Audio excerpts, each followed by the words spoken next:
사도신경으로 우리의 신앙 고백하겠습니다. 전능하사 천지를 만드신 하나님 아버지를 내가 믿사오며 그 외아들 우리 주 예수 그리스도를 믿사오니 이는 성령으로 잉태하사 동정녀 마리아에게 나시고 본디오 빌라도에게 고난을 받으사 십자가에 못 박혀 죽으시고 장사한 지 사흘 만에 죽은 자 가운데서 다시 살아나시어 하늘에 오르사 전능하신 하나님 우편에 앉아 계시다가 저리로서 산 자와 죽은 자를 심판하러 오시리라. 성령을 믿사오며 거룩한 공회와 성도가 서로 교통하는 것과 죄를 사하여 주시는 것과 몸이 다시 사는 것과 영원히 사는 것을 믿사옵나이다. 아멘. 거룩하시고 자비로우신 하나님 아버지, 오늘도 우리에게 단잠 주시고 또 생명 주시고 발걸음 죄전으로 옮겨주시니 감사합니다. 오늘도 온종일 주님과 동행하는 우리의 발걸음 복되게 도와주시고 주 안에서 우리 삶이 더욱더 풍성하여지게 하여 주옵소서. 오늘도 마음의 소원을 가지고 주께 나왔사오니 이 소원 간절히 아랠 때에 주께서 응답해 주시고 이루어지는 것 보게 하여 주옵소서. 하나님 아버지, 오늘이 어제보다 더 주님과 가까워지게 하시고 또 내일은 오늘보다 더 주님을 닮아가는 그런 형상이 될 수 있도록 도와주시옵소서. 날마다 우리의 마음이 변화되어 주님 앞에 설 수 있는 자격을 갖춘 하나님의 백성으로 살아가기에 부족함 없도록 도와주시옵소서. 오늘도 어리석은 저희들 대신에 지혜로운 성령님께서 우리의 삶을 주장해 주시고 인도해 주셔서 하나님 보시기에 합당한 삶 이루어지게 하여 주옵소서. 오늘도 온 세상을 주관하시는 하나님께서 죄 백성들 건강하게 지켜주시고 또 죄 백성들의 눈물에서 눈물 닦아주시고 주님 앞에 간절한 주의 사명을 가지고 감당할 때에 이루어지게 하여 주옵소서. 오늘도 자녀들 지켜주시고 혼란한 세상 속에 하나님 말씀 가지고 마음껏 사명 감당하는 귀한 자녀들 다 삼아 주옵소서. 오늘도 주님 손에 의탁하오며 예수님의 이름으로 기도합니다. 아멘. 우리 찬양 403장 부르시겠습니다. 403장입니다.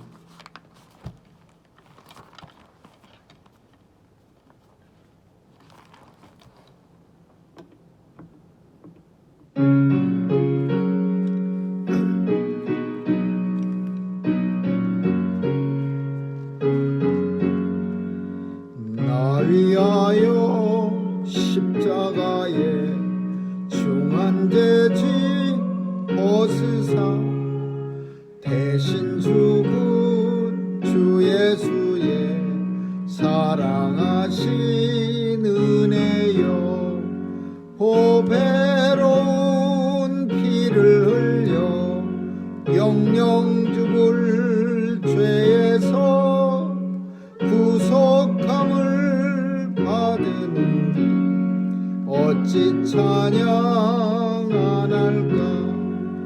예수 안에 있는 우리 한량없이 즐겁고 주 성령의 위로함이 마음속에 차도다.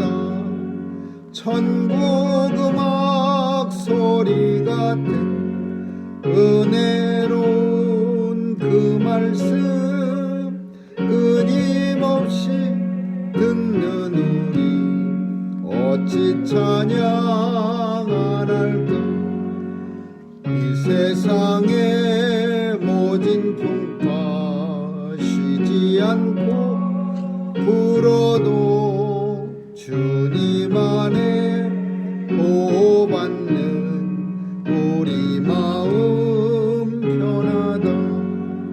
늘 깨어서 기도하고 저 천국을 바라며 주님만을 기다리니 어찌 찬양 안 할까. 말씀은 마태복음 14장 보겠습니다. 마태복음 14장 1절에서 14절까지 한 절씩 교대로 읽습니다. 마태복음 14장 1절입니다. 그때 분봉왕 헤롯이 예수의 소문을 듣고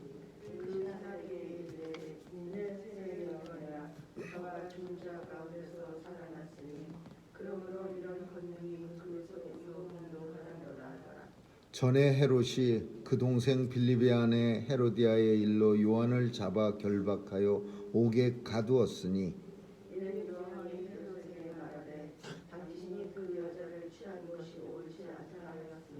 헤롯이 요한을 죽이려 하되 민중이 저를 선지자로 여김으로 민중을 두려워하더니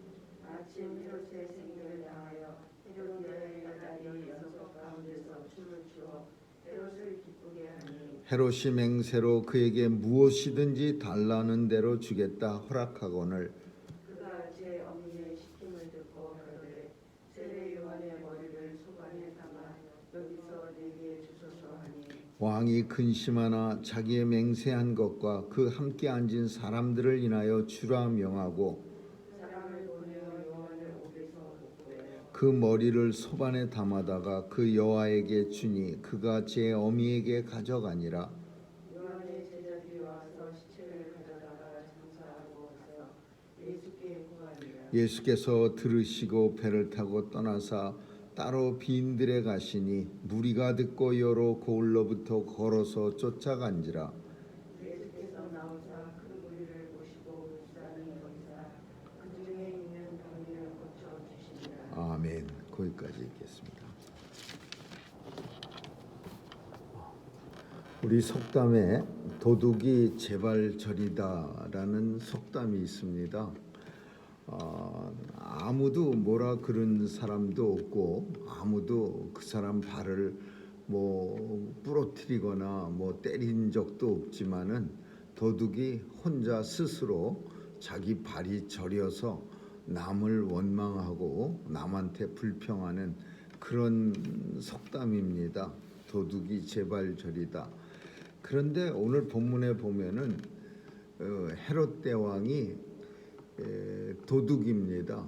잘못을 저질러서 항상 마음에 죄가 많아서 그래서 이제 어떤 생각을 갖게 됐느냐 하면 예수님이 뭐 놀라운 기적도 행하시고 또 사람들을 갖다가 뭐 죽은 자도 살리고 안진뱅이도 일으켜 세우고 말 못하는 사람 입을 열게 해주시고 막 그런 기적들이 막 여기저기서 소문이 들리기 시작하니까 이 헤롯 대왕은 무슨 생각을 했냐면 예수님에 대해서 잘 알지 못하는 헤롯 대왕이기 때문에 자기가 죽인 세례 요한이 다시 살아났다 그렇게 무서워한 겁니다. 내가 죽인 요한이 다시 살아나서 예수라는 이름으로 이 땅에 다시 와서 저런 놀라운 기적들을 행하고 다니니 이제 곧 죽었다 다시 살아난 예수가 나를 이제 어떻게 하겠다 이런 겁을 가지고 두려움에 떨게 됩니다. 그래서 그 헤롯은 그 역사가에 의하면 요세푸스라고 하는 이스라엘의 역사를 기록한 역사가에 의하면 거의 정신병자처럼 그렇게 변합니다. 뭐 막 귀신이 나타나갖고 그냥 막 자기를 어떻게 하려는 것 같이 막 소리를 지르고 막 기괴한 행동을 하고. 근데 헤롯이 왜 그랬느냐, 왜 이렇게 예수를 무서워하고 또 세례 요한 죽었다가 살아나온 것처럼 착각했느냐 하면 이 헤롯이 정말 잔인하게 요한을 죽입니다. 세례 요한, 사도 요한과 세례 요한은 다른 사람이죠. 세례 요한은 예수님보다 일찍 와서 일찍 이 세상에 태어나서 6달 일찍 태어났습니다. 그래서 예수님보다도 훨씬 일찍 광야에 나가서 복음을 외쳤습니다. 회개하라 천국이 가까웠느니라. 그리고 또 한 가지는 내 뒤에 오시는 이는 하나님의 아들이시고 나는 그의 신발끈을 풀기도 감당치 못하니라. 오실 예수님을 증거했습니다. 그래서 세례 요한은 요단 강가에서 어마어마한 사람들에게 존경을 받고 많은 사람들이 세례 요한을 찾아와서 죄를 회개하고 세례를 받고 예수님도 세례 요한에게 세례를 받습니다. 그만큼 세례 요한은 당시 이스라엘 백성들에게 영향력 있는 그런 선지자였는데, 이 세례 요한이 뭐라고 말했냐면은 책망을 했는데 헤롯 대왕을 책망했습니다. 이게 도대체 이게 사람이냐 막 이러가면서 이런 일은 우리 이스라엘에서 절대 있을 수 없는 일이다 막 이러면서 헤롯 대왕을 책망했는데, 왜 책망했느냐? 헤롯의 동생이 빌립인데 빌립의 아내를 힘으로 뺏었습니다. 헤로디아라고 하는 이 빌립의 아내도 아주 못된 그런 간부입니다. 그런데 헤롯이 훨씬 더 권력이 있고 더 파워가 있으니까 그 남편 빌립을 버리고 뺏는다고 뺏기는 겁니까? 만약에 헤로디아가 그런 일 절대 없습니다 막 이렇게 나갔으면 헤롯 대왕이 뭐 그렇게 자기가 원한다고 해서 다 되는 건 아닌데, 이 헤로디아도 아주 요부인데 자기 남편 빌립보다는 헤롯 대왕이 훨씬 더 권세도 있고 막강하니까 이렇게 옮겨간 거예요. 그래갖고서는 헤로디아가 이제 헤롯의 결혼식까지 했습니다. 결혼식도 하고 아주 헤로디아의 딸이 빌립 왕과의 딸이 있었는데 살로메라고, 나이는 어리는데 이 머리는 맹한데 몸매는 좋은, 그래서 사람들의 눈을 사로잡는 그런 딸이 있었어요. 그래서 본문에 보면 자기 어미의 시킴을 듣고라는 표현은 이미 성숙했는데도 머리는 맹해서 엄마가 하라는 대로 다 하는 그런 딸이야, 살로메가. 근데 이 딸이 헤롯의 생일날 아주 여러 고관 대작들이 다 모여 있는 가운데 멋있는 춤을 춥니다. 옛날 무슨 어떤 이런 영화, 헤롯 대왕 영화가 있었는데 거기에 보면은 그렇게 그 무슨 춤이라고 하는 이렇게 중동 여자들이 잘 추는 그런 춤을 춥니다. 그래갖고서는 헤롯 대왕이 뭐라고 큰 소리를 쳤냐면, 기분이 너무 좋아갖고 뭐 원하는 대로 말만 하면은 내가 이 나라의 절반이라도 띄워주겠다 막 이러면서 그냥 그 사람들 많은 고관 대작들 앞에서 이제 호기를 부린 거예요. 기분 좋고 그러니까 자기 그 헤로디아의 딸 살로메한테 뭐든지 원하는 대로 내가 다 주겠다. 근데 이 헤롯 대왕 생각에는 무슨 금덩어리를 주세요, 아니면 보석 주먹만한 걸 한 덩이 주세요, 뭐 이딴 얘기할 줄 알았는데 이 살로메 입에서 무지막지한 끔찍한 얘기가 나오는 거예요. 엄마가 시킨 거예요. 엄마도 세례 요한 때문에 잠을 못 자는 거예요. 매일같이 그냥 헤롯 대왕 욕했다가 헤로디아 욕했다가 헤롯 욕했다. 그러니까 이 엄마 헤로디아도 요 세례 요한이 날마다 뭐 온갖 저주를 다 퍼대고 그러더니까 요한을 어떻게 죽일 수 있을까 이런 생각을. 헤롯 대왕은 요한을 죽이고 싶었지만은 그래도 민중이 두려워라는 표현을 썼어요. 자기가 통치자기 때문에 적어도 민중이 또 반란 일으키면은 자기 자리도 위태위태한 겁니다. 왜냐하면은 분봉왕 헤롯 이런 표현이 있어요. 분봉왕은 뭐냐면 진짜 왕 아니고 로마의 꾹뚝각시 왕이다라는 거예요. 분봉왕, 우리나라도 일본이 마지막에 합병하고 나서는 분봉왕을 세우는 거예요. 영친왕을. 그래서 진짜 왕 아니고 일본이 임명한 왕이에요. 헤롯도 마찬가지로 이스라엘 사람들의 왕이 아니고 로마 황제가 임명한 왕이야. 이스라엘을 다스리기 위해서 내가 너를 왕으로 임명하노라. 그래서 분봉왕이야. 근데 백성들이 맨날 같이 밀란을 일으켜갖고 헤롯 물러가라, 헤롯 물러가라 그러면 로마에서는 어떻게 생각하냐면 이거 헤롯 영 능력도 없고 형편없어. 그리고 헤롯을 빼버리고 다른 분봉왕 보내는 거예요. 그러니까 헤롯도 민중의 눈치를 볼 수밖에 없는 거야. 세례 요한이 사람들에게 존경을 많이 받는데 자기한테 나쁜 말 했다고 세례 요한 잡아다가 목을 치면은 자신도 목이 잘릴 수가 있어요. 로마 황제에 의해서.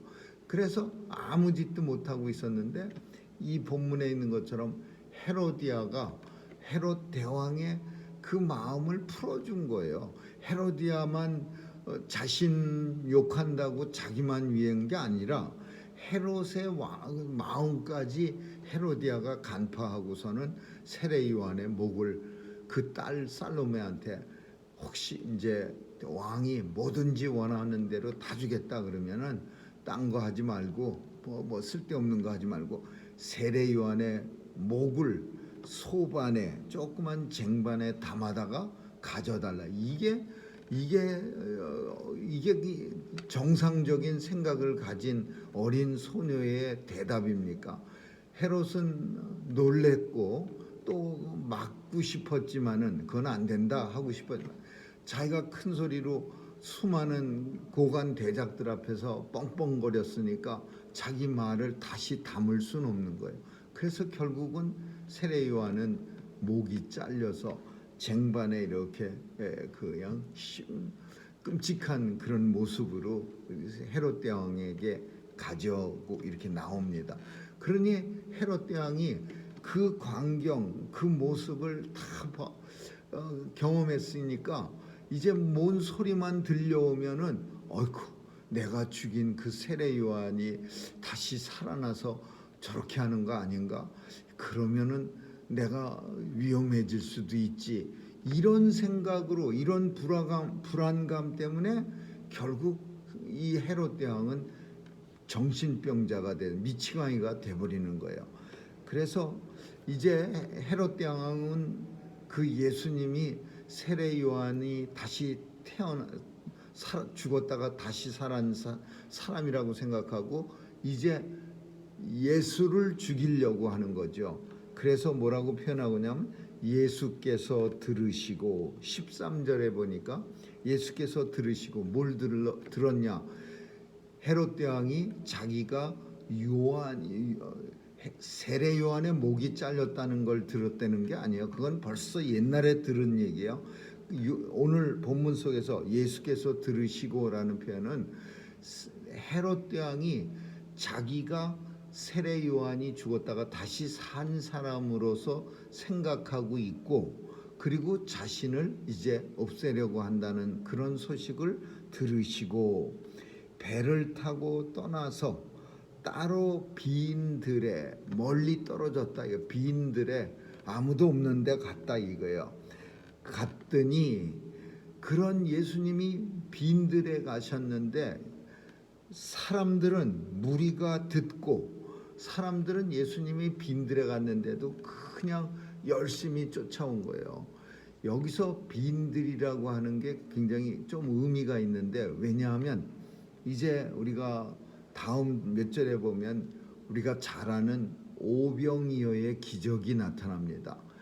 그 오병이어의 기적을 베푼 장소가 빈들이야. 왜 오병이어의 기적을 베풀었느냐? 빈들이라 그래요. 멀리 떨어졌어요. 아무것도 없어요. 주변에 5,000명, 장정만 5,000명이 모였는데 뭘 살만한 가게도 없는 빈들이야. 예수님이 빈들로 가셨고 많은 사람들이 빈들로 가셨다는 소식을 듣고 예수님 앞으로 쫓아간 거야. 무리가 듣고 여러 고을로부터 쫓아서 걸어서 쫓아간지라.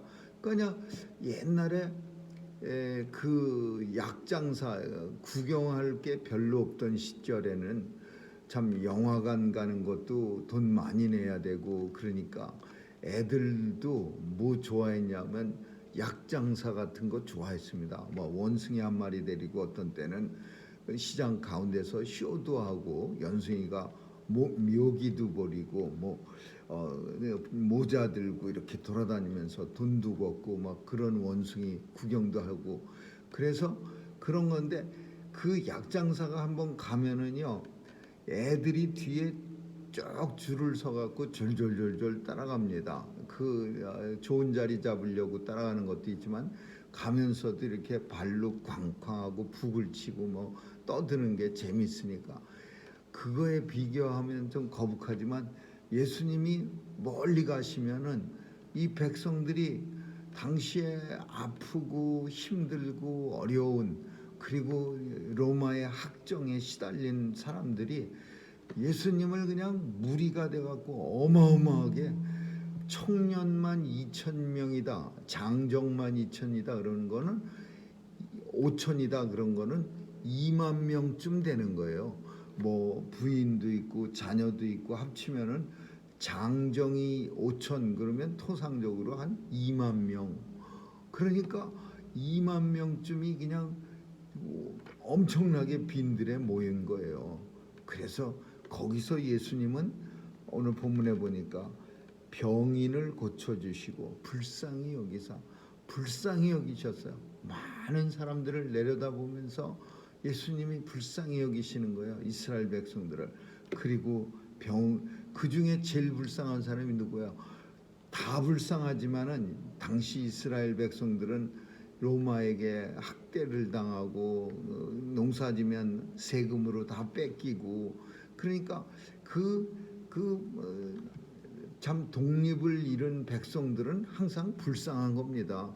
다른 나라가 침략해서 그 나라를 갖다 합병시킬 때는 뭐 자기네들이 좋은 건물을 건축해주고 뭐 잘 먹고 잘 살게 해주기 위해서 자기 군인들 목숨 잃어서 합병합니까?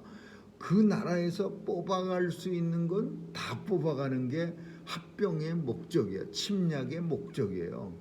우리나라도 어마어마하게 없어진 거 많습니다. 심지어 우리가 아는 호랑이가 그냥 그 한일합병 전만 해도요.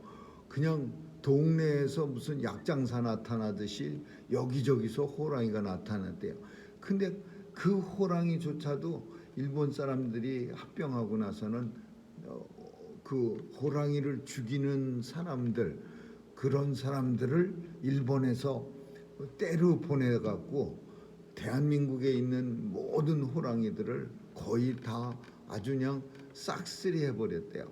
그리고 독도 근처에는 그 바닷물개 같은 바다 사자가 이렇게 군식지였대는데 그것도 기름 쓰고 뭐 가죽 쓰고 그느라고 그냥 개체수를 좀 남겨놓고 잡아가야 되는데 거기도 싹쓸이 해갖고 대한민국에서 예전에는 있었다가 사라진 것들 중에는 그 약탈해가는 바람에 아주 거덜난 마찬가지야. 로마가 이스라엘 괜히 침략해서 합병합니까? 로마 군사도 무지하게 많이 죽었는데 가져갈 것 다 가져가는 거야. 뺏어갈 것 다 가져가는 거야. 그러니까 백성들은 힘들고 더 어려운 거야. 예수님은 우리가 봐도 불쌍한 상태였을 텐데 그때가. 근데 예수님은 그 백성들을 보시면서 불쌍히 여기시고 그리고 그 중에 제일 불쌍한 병자들, 병인들, 병이 있는 사람들은 또 고쳐주시고 또 예수님의 말씀을 듣느라고 사람들이 자리를 떠나가질 않아. 근데 밤은 깊어졌어요. 우리가 잘 아는 오병이어의 기적이 나오는 거야. 먹을 거를 사려고 해도 돈도 없고 또 가게도 너무 멀고 그 가게에서 장정만 5천 명을 먹일 음식도 준비가 안 돼 있고 그러니까 결국 예수님이 친히 기적을 베풀어서 모든 백성들에게 12강주리가 남는 그 배불리 먹고 모든 백성들이 다 배불리 먹고 12강주리가 남는 그런 기적을 베푸신 거죠. 오늘 본문은 두 가지만 살핍니다. 우리가 헤롯 대왕처럼 정말 항상 자기 안에 잘못이 너무 많으면은 괜히 불안해하고 이렇게 안정적이지 못한 사람들이 있어. 괜히 다른 사람들 막 이렇게 불안해하고 뭐 다른 사람들 의심하고 막 이런 사람들이 있어요. 마음이 헤롯 대왕 같이 뭐 예수님이 헤롯 대왕 뭐 어떻게 말한 적도 없고 아무런 관계도 없는데 자기가 세례 요한 죽이고 나니까 이제 예수님 보면 생각하면서도 자기가 죽인 세례 요한이 분명히 예수로 다시 탄생해서 나를 죽이러 오는구나. 혼자 온갖 생각으로 그냥 머릿속이 복잡해지고 결국은 그 불안 때문에 이제 광인이 돼버리는 거죠. 예수 앞에 나와서 우리의 마음을 깨끗이 하고 주님 앞에 자신의 잘못을 용서를 회개를 구하고 그리고 늘 평화로운 그런 모습으로 살아가는 게 성도가 가질 수 있는 특권이에요. 그렇지만은 세상 사람들은 계속 쌓이는 거예요. 어디다가 얘기하고 깨끗이 할 그런 장소가 어디 있습니까? 다른 사람들한테 얘기하면 얘기할 때만 속이 살짝 시원해지지만 그 사람이 딴 사람한테 또 말하면 더 부끄러울 수도 있어요.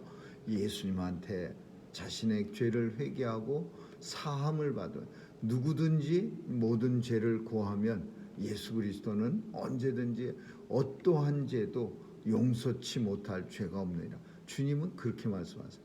헤롯 대왕의 미치광이가 된 그런 모습을 보면서 성도는 늘 마음에 평화가 있어야 한다.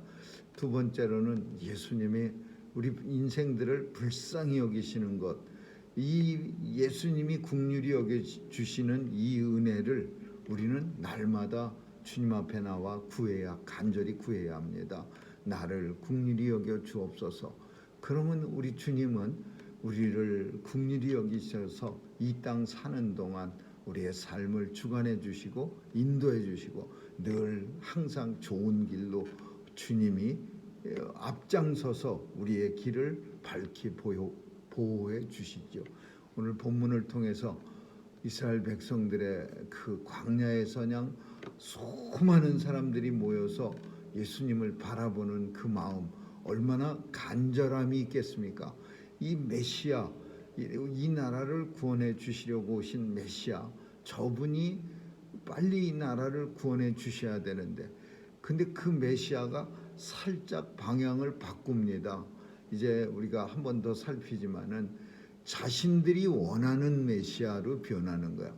예수님은 하나님 나라를 이 땅에 건설하러 오셨는데 이스라엘 백성들은 배를 날마다 오병이어의 기적이나 일으켜서 배가 날마다 넉넉히 불러오는 그런 세상을 꿈꾸고 그런 메시아를 기대했다가 실망하니까 이제 오히려 예수님을 죽이려고 아우성치는 사람으로 변하는 거죠. 아무쪼록 오늘도 예수님과 함께 예수님의 긍휼을 간절히 소망하는 저와 여러분 되시기를 주님의 이름으로 축원합니다. 기도하겠습니다. 좋으신 하나님 감사합니다. 오늘도 주님의 긍휼로 인하여 우리가 생명을 얻고 이 땅에 하나님의 자녀로 살아갑니다. 주께서 도와주셔서 우리의 가는 길 지켜주시고 늘 밝히 보여주셔서 하나님 앞에 서는 그날까지 늘 평화롭고 안정된 그런 마음 가지고 살아가게 하여 주옵소서. 감사드리며 예수님 이름으로 기도합니다. 아멘. 우리 주기도문으로 마치겠습니다. 하늘에 계신 우리 아버지여, 이름이 거룩히 여김을 받으시오며 나라에 임하옵시며 뜻이 하늘에서 이룬 것 같이 땅에서도 이루어지이다. 오늘날 우리에게 일용할 양식을 주옵시고 우리가 우리에게 죄 지은 자를 사하여 준 것 같이 우리의 죄를 사하여 주옵시고 우리를 시험에 들게 하지 마옵시며 다만 악에서 구하옵소서. 대개 나라와 권세와 영광이 아버지께 영원히 있사옵나이다. 아멘.